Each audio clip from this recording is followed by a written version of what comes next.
Yes, it has happened. For the first time in 20 years, the Ghana national team will not qualify for an Afcon tournament. And at this point, there's still this slim chance that everyone, including the coach, still believes in that somehow they're going to win their next 2 matches and Sudan would lose all 6 points. And to me, it's kind of ridiculous. Let's be serious here. There's no way out. Accept the reality and move on, bro. And looking at how things have panned out, it's just unfathomable that this edition of the Afcon would include 24 teams. There are 54 countries in Africa, and if 24 of them are showing up in a tournament like this, then it's more or less like half of the entire continent will be converging in that tournament. And surprisingly, ironically, it is that tournament that Ghana, against all odds, against all expectations, will not be participating in.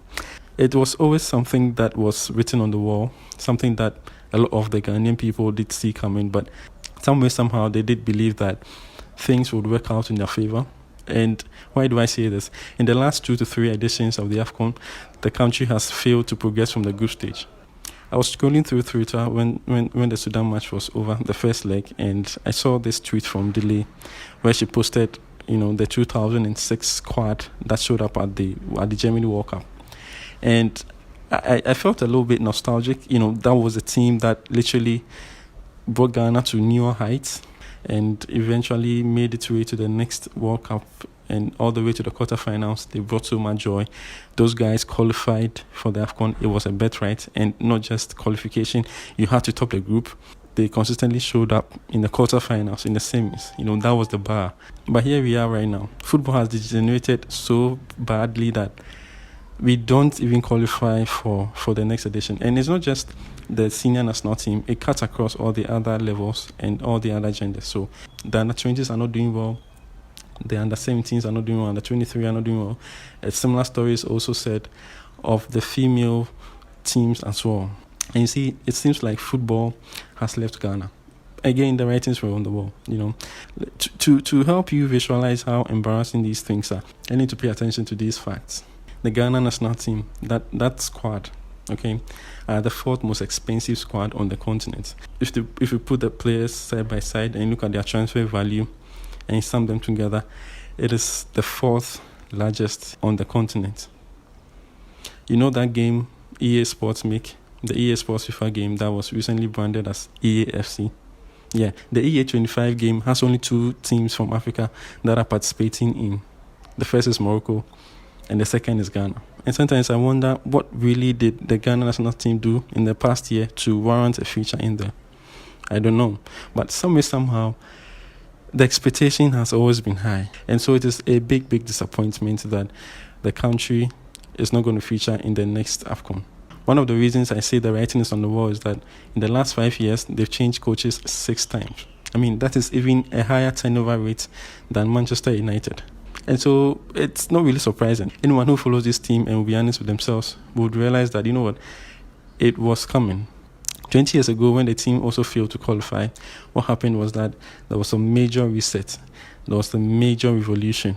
And then that ushered us into a new golden age of footballers.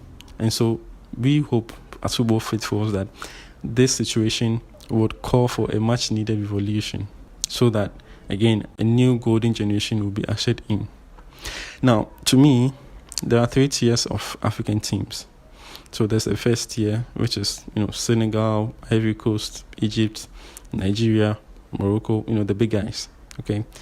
And then there's a second tier of football teams. So Cameroon, Mali, South Africa, Algeria, now Sudan, and Comoros. I'll put them in the second tier. And then the third tier is everyone else. So that is where I put Ghana. So Ghana, Niger, Burkina Faso, Burundi, Cape Verde, Mozambique, all in one bracket. That is the level that Ghana has got to right now. And that is it. We are at rock bottom. And again, our problems don't even end with the footballers themselves. It transcends even onto football pitches. A few years ago, a little over a decade ago, the country hosted the entire continent. And it has to take CAF to ban the country for the country to be serious with their stadiums and the football pitches. It's unfathomable. It's just unbelievable how things have been made to rot. and we keep doing the same things. Naturally, when these things happen, the first thing that is done is sack the coach. There's a huge call for the coach to be sacked. Oh, sack the coach, sack the coach, sack the coach. And then the coach is sacked. And then what happens is that the same people that brought in the previous coach are the same people or the same committee that attacks to bring on another coach. And so what do you think will happen? It's the same repetition of actions, but the expectation of different results. That is the classic definition of insanity. And all hope is not lost. Of course, for the Afcon, all hope is lost. We are not going to the Afcon, but there's another glaring opportunity for things to turn around. And that would mean that we would have to do the hard things. The hard things that we fail to do. The hard things that we refuse to do. The hard things that we just do not want to do because it's uncomfortable. Is what we need to turn our attention to and fix them. What do I mean by the hard things? You say, go out there, look for the best footballers that are naturally endowed. Primary school children, senior high school children, junior high school children. Put them in one of our football camps and then let them be there, let them train for 4, 5, 6 years. And then feed them into the juvenile teams. In no time, we would bounce back. These are very difficult actions, and these actions will take time. And so what the country prefers to do is to just look around and monitor European leagues. If anybody with a Ghanaian name pops up, the next thing is a knock on their door, and you are being asked to represent Ghana. And so what happens is that you have an entire squad, entire group of people that haven't played together before, that do not really feel Ghanaian, and cannot really immerse themselves in the Ghanaian culture. Gone are those days where you could call a young boy to mention the first 11 of the Black Stars. He would close his eyes and mention them. Now it would be a struggle to find a football fan mention the first 11 of the Ghana national team. And so some of these things like passion and enthusiasm are naturally not going to come, because they ideally would have preferred to play for other countries. It did not work, and that is why they are playing for you. So, I mean, what's the point? And so in a nutshell, to bounce back, we would have to do the hard things. The hard things that we always ignore to do are what we'd have to go back to. Otherwise, we're going to be here and things are going to keep getting worse. It will even get to a point that you may not even play serious friendly matches with other players.